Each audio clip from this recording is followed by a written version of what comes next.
Hey y'all, good evening. How are y'all? I really hope y'all are doing well. It's lovely to be back here again. And today I'm going to share with you a message, something that I have been seeking the Lord during my prayer for last weeks and months now. And He's given me clarity uh, for the things that I have been, um, dwelling upon. And it's to do with education.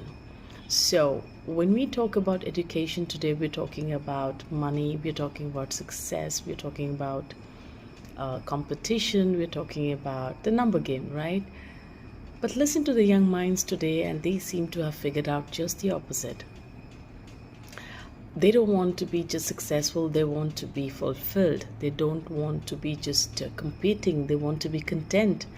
They don't want just quantity, they're seeking quality.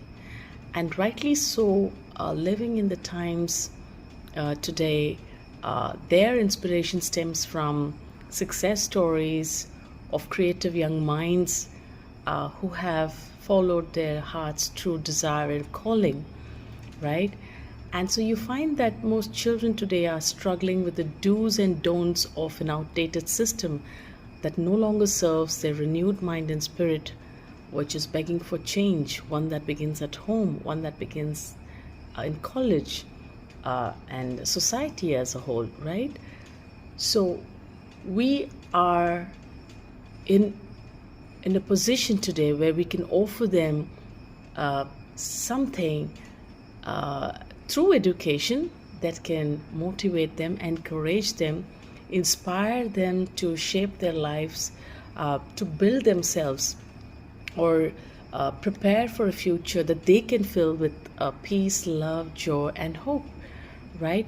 So, we today as a society have a larger responsibility um, to make this change their new reality.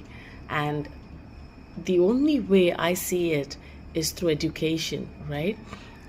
Yes, for now we have education which imparts physical worldly knowledge, but r- really, what really is a need of the hour is the spiritual wisdom.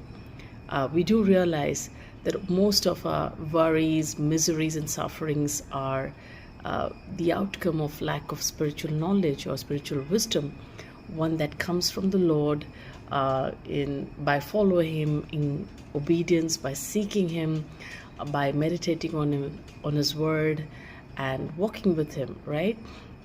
And this is the spiritual wisdom that truly sets one free from all the mindsets that uh, you know we as society have been instilling in our children.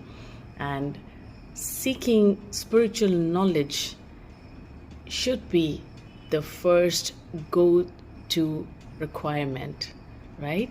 Now, as children, we have always been told to use our brain, to use our mind, only to realize decades later that it's our heart which is, um, the center of our existence and holds the key to our desires or our destiny.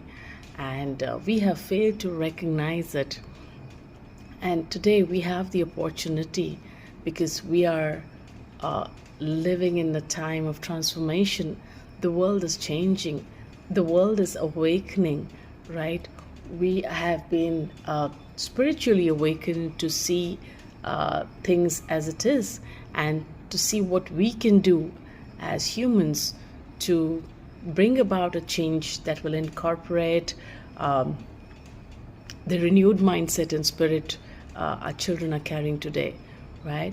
So we're all spiritually gifted. Each one of us are gifted with our own talents, something unique, and that makes us really special.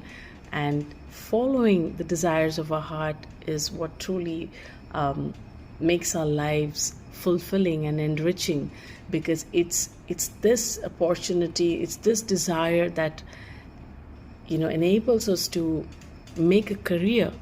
And uh, and this and this platform that we are talking about, education, is the only way to bring about this change in our children's lives today.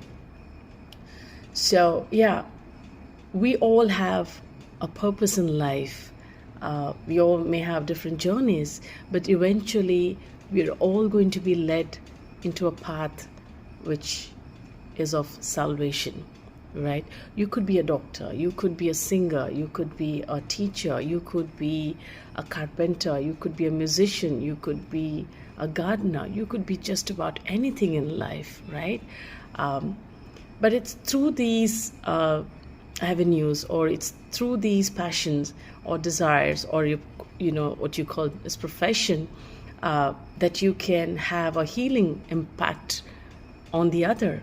We all have this beautiful opportunity to serve humanity through a profession, through everything that we do in life.